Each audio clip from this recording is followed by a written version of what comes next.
Iran ने Israeli drone को ढेर कर दिया है। बड़ी खबर सामने आ रही है शिराज शहर से, जहां पर इजरायली ड्रोन को नष्ट कर दिया गया। इजरायल के 2 ड्रोन मार गिराए गए हैं। तस्वीरें भी जारी की गई हैं। इजरायल के 2 ड्रोन हवा में ही नष्ट किए गए।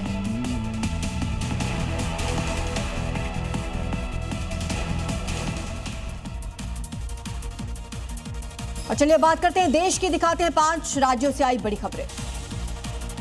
मेरठ में एक तेज रफ्तार कार ने सामने से आ रही बाइक को जोरदार टक्कर मार दी। टक्कर इतनी जोरदार थी कि कार सवार शख्स हवा में उछला कई मीटर दूर जाकर गिरा।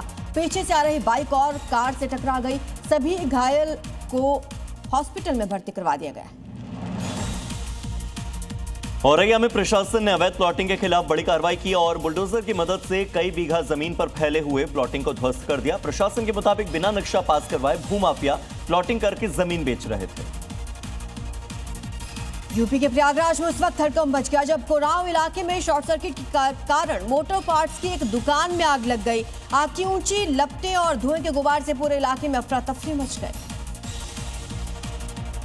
राजस्थान के श्रीगंगानगर में बारिश और ओलावृष्टि से किसानों के चेहरे मुरझा गए। पदमपुर की धान मंडी में खुले में पड़ी किसानों की जीन्स की फसल भीग गई और किसानों ने धान मंडी में जगह के अभाव के आरोप लगाए। अधिकारियों से अब मुआवजे की मांग की है।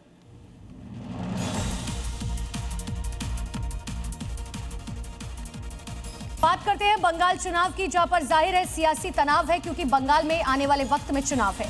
और ऐसे ही सियासी तनाव की तस्वीर सामने आई है कूच बिहार से, जहां पर बीजेपी और टीएमसी के समर्थक आमने सामने आ गए और जमकर नारेबाजी होने लगी। एक तरफ जय बांग्ला के नारे तो दूसरी तरफ जय श्री राम का उद्घोष। दक्षिणी कूच बिहार के विधानसभा क्षेत्र में दोनों पार्टियों के समर्थक रैली कर रहे थे, तभी दोनों आमने सामने आ गए और जमकर नारेबाजी होने लगी। देखते ही देखते माहौल गर्म होने लगा और फिर पुलिस को बीच बचाव के लिए आना पड़ा। इस दौरान दोनों तरफ से नारेबाजी हो रही थी। एक तरफ से जय बांग्ला तो दूसरी तरफ से जय श्री राम का नारा गूंज रहा था। आपको बता दें कि दोनों ही पार्टियों के उम्मीदवार एक ही समय पर नामांकन पत्र दाखिल करने पहुंचे थे।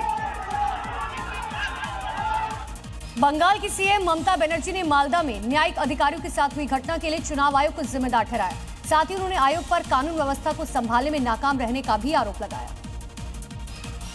सीएम ममता ने चुनाव आयोग पर निशाना साधते हुए कहा है कि राज्य के मुख्य सचिव, गृह सचिव और पुलिस महानिदेशक जैसे बड़े अधिकारियों को चुनाव आयोग ने हटा दिया है।